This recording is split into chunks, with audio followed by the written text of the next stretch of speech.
Hello, all. Welcome to the weekly write-up with your host, Cavalis. And today we're going to talk about action scenes and emotional scenes. Action scenes are obviously the simpler of the two, especially when it comes to works where you can have motion in them. While it is still difficult, of course, to actually choreograph that type of stuff, primarily in movements such as having it seem natural for like the swing of a sword or a block, because I still don't understand how someone blocking an attack without just having the shield right in front of them would look. I still don't understand how holding shields the way they do works. And that's because I rarely pay attention to how characters hold them in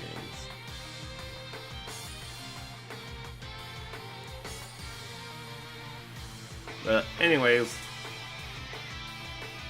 typically your action scenes are going to be the simpler things.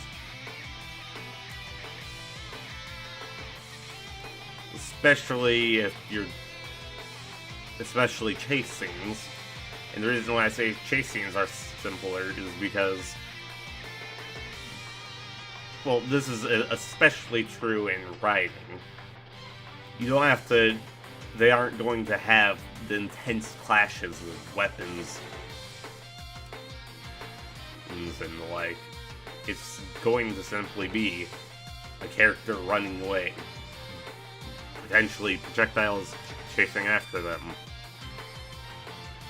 There might be occasional vaulting or leaping from building to building. Yeah, there's not going to be anything like... There isn't going to be anything to do with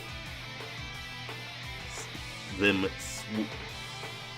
swinging a blade or parrying a blow with their weapon. It's all going to just be a movement, which is one of the simpler things to describe. And simply running is just even easier to do in animation work. Sure, you might have the occasional stumble and the like, but generally chase scenes are going to be the simple ones. You aren't going to have anything all that convoluted in the mix. Well, except maybe someone tragically dying, yet typically there's not enough time to have the emotional effect that you want. Speaking of which, about emotional stuff, I just remembered about something in the book that, like, while I know it was supposed to be like a kind of bittersweet happy ending,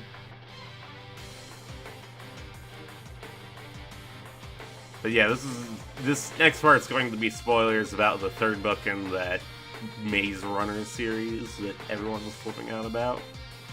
Which, while it was decent for its time, it is, looking back, that the written books, they're decent. They manage. Yeah, there's still some poorly written stuff in there. Probably the best example I can give is right near the end of the third book, The Death Keeper. And the reason why it just pisses me off is because of the fact that you have this character who's there from the first book, who's built up to be the sort of like the love interest. But right near the end, the author just decides to go and off her by having rubble fall on her. of all things, rubble. And the only reason why she isn't saved is because of the fact that if the main character, Jason or whatever, I don't even remember, and I don't even care. If he didn't leave before the whatever teleporter thing closed, then he was gonna die. And of course, naturally, the author has him go survive. And there's the other character that they introduce in, like, the Scorch Trials or whatever. And that's supposedly them getting together is the happy ending. And that genuinely pissed me off. I don't know why. Probably just the fact that you have this character, like, the author built up this one character, or as being like this, while she did betray him at one point, and her intentions were never truly evil. She was just trying to do what was best. And once she had been betrayed, she immediately switched sides. Meanwhile, the second character, there's not much said about her, as I can remember.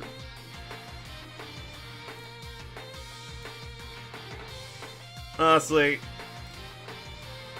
I don't know what it was that made me originally take interest in those books.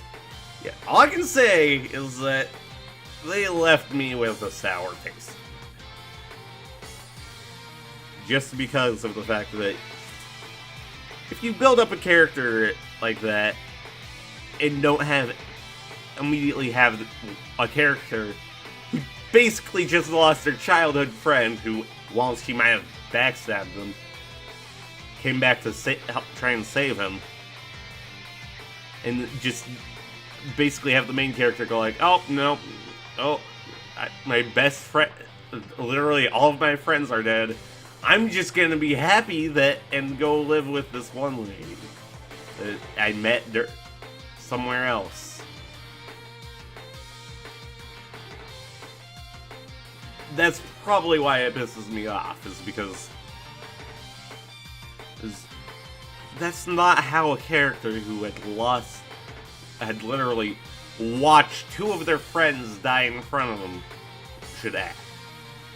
There would be trauma, like nightmares and shit, and I don't care if there was something that I glazed over, or I'm just not remembering about him falling in love with the one lady, but holy crap, you can't just have a character die who's been there for so long and not have an impact. In fact, I think one of the other characters dying in that book had an impact, but not the person dying right in front of him that he literally that he could have helped, but instead decided to save his own hide. I think I'm done talking about that right now. However, that does serve as a good segue, because typically it's easier when you're doing emotional scenes to do stuff that will elicit a negative emotion. Well, maybe not elicit negative emotions, but have negative tones to them, than it is to do ones that have the happy, feel-good tones. And the reason why that is, in my opinion, remember, this is all my opinion, is because unlike joy and love, which are very fleeting, things like anguish, fear, just straight up misery, those leave scars that are very soon, that, well, not, they aren't very soon forgotten. They just leave scars that never heal. People, that's where the spoof of, I think, I'm pretty sure I'm about to quote something, probably Fairly Odd Parents. Sticks and stones may break your bones, but words will leave psychological scars that will never heal.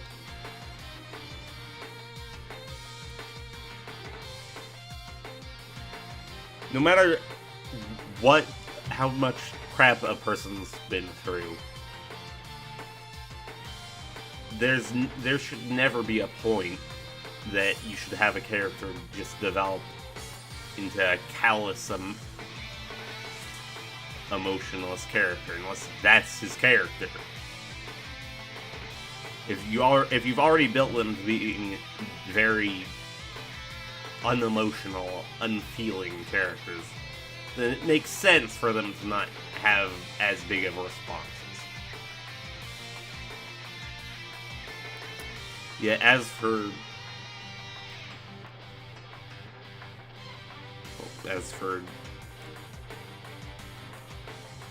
most characters, it doesn't make sense because if anyone witnessed, if someone saw their loved one die, that would leave a mark. They'd either want revenge, and if it was because they had watched someone kill them, or they just become like they'd just be despairing if it was because of a freak accident and they couldn't have done anything to save them. Especially when it comes to cases where they're powerless to do so because there's just simply nothing that they can do. It's simply something like they can't, like, if it's something like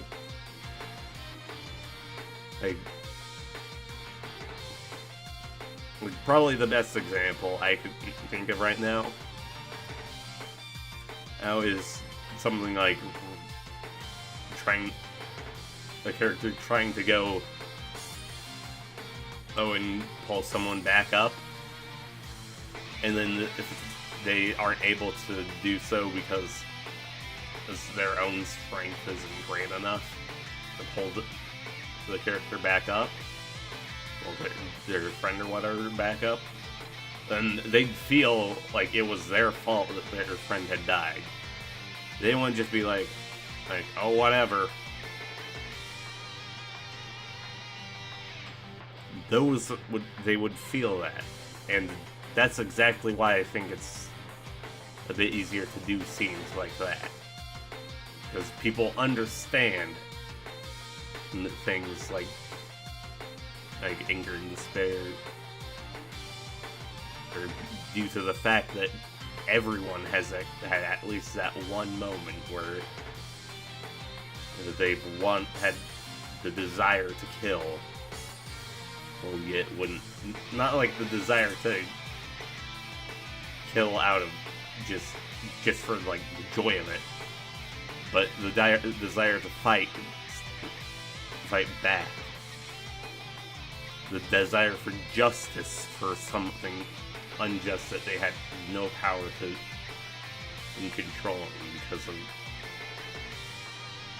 because they were helpless themselves. The misery of losing someone who's really close to them.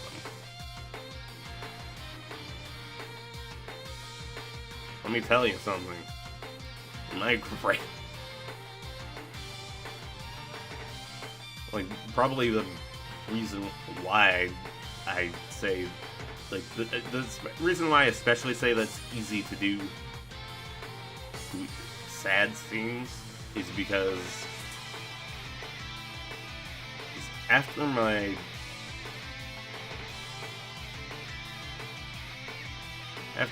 grandma died, It was sometime this past year. I don't quite remember when.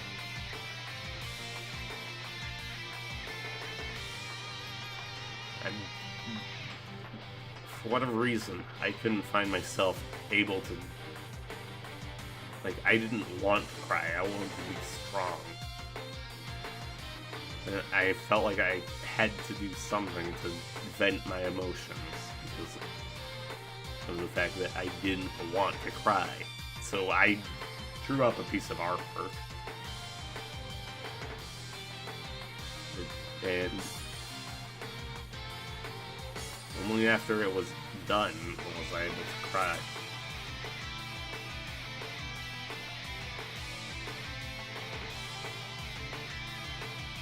So that's in complete contrast to when No, and that's enough. That's enough for right now. I might show the piece of artwork that I'm talking about at some point. But for now, that's not the focus of the weekly write-up. The weekly write-up is meant to just be my opinions on how to help one write. And it's because as I feel like things such as loss are more memorable than just momentary joys. That they're so much easier to write. Especially because of the fact that it's more of a universal feeling. In fact, one thing I found is that it's usually easier to if you're trying to, when you do try to write happy moments, it's typically more difficult. And the reason why is exactly because such emotions are fleeting.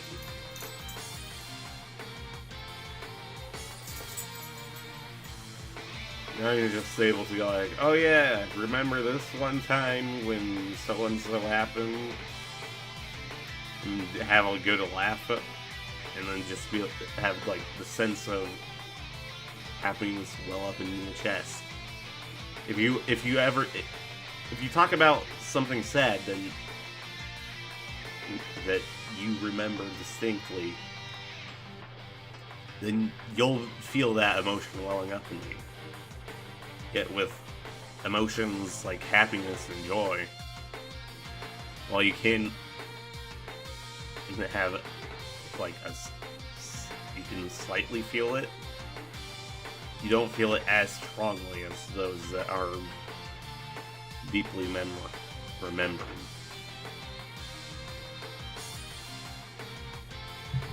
I wonder if it's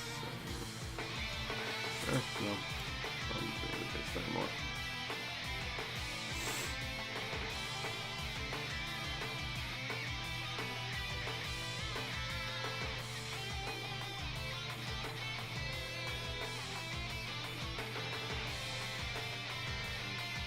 But yeah.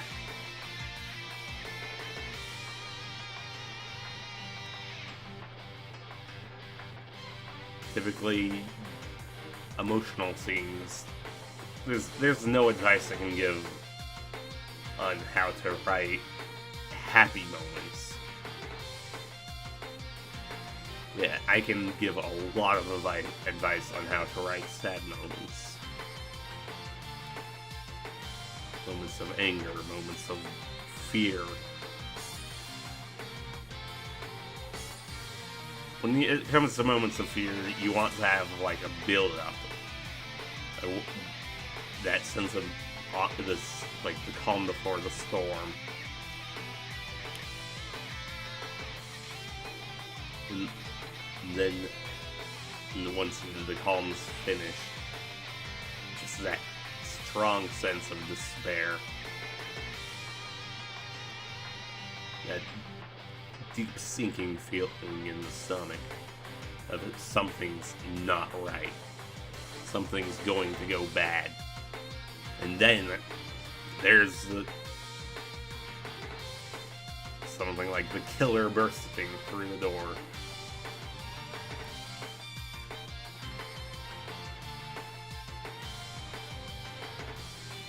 Out of negative emotions, I'd say that fear is the hardest. Right. As for... Okay, going back to action scenes, I'd say that fight scenes are the most difficult. And the reason why is because you have a lot more going on than in any other kind of scene. Because in emotional scenes, it's typically a lot of talking, or just ambient description, as I'd call it.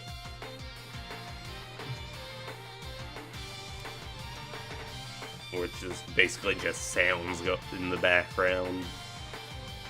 The environment itself. Nothing to focus on what individual characters are doing. Yeah, when it comes to fight scenes, typically when it comes to those that especially involve swords, you have things like blocking blades with parrying strikes, the crunching of bones, the spray of blood. There's just a lot more going on in fight scenes that you have to micromanage and describe. Simply just do.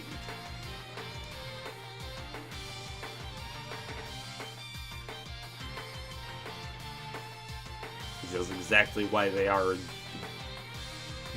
That's exactly why you typically don't find in long fights that last extremely long times in novels. Typically, fight scenes in novels are basically just like a few pages and that's it. The fight's over. Or if they do last longer, it's not an intense exchange of blows. Blades clashing against blades. It's typically where one character, or a few characters being on the run, trying to think of a strategy. And then typically going like, that's how we do it. And then executing the strategy and winning.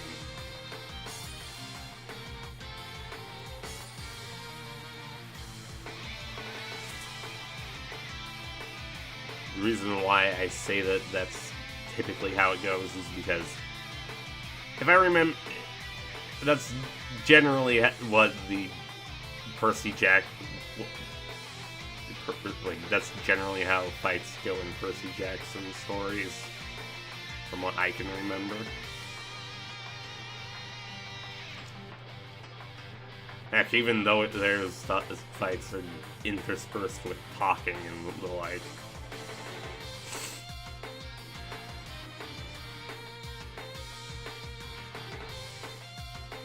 The thing is, you'll never really have a fight scene in a novel last more than a few pages. And that's simply due to the fact that describing motion is a lot harder to do when it comes to fight scenes. You have there's a lot of stuff that's just done reflexively. Like sidestepping and all of that.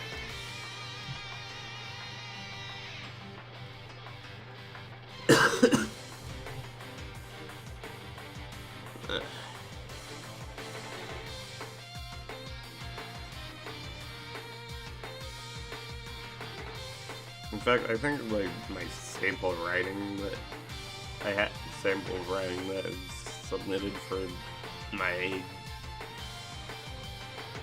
end of term was very mediocre at best. And if I, part of that's just general, due to general writing, but it also plays into that, the fact that, again, emotions of fear are hard to do. Especially when you try to do things like panic in books. Because writing a person panicking is, well, especially from the first person, is difficult because, yeah, again, that's another one of those fleeting emotions.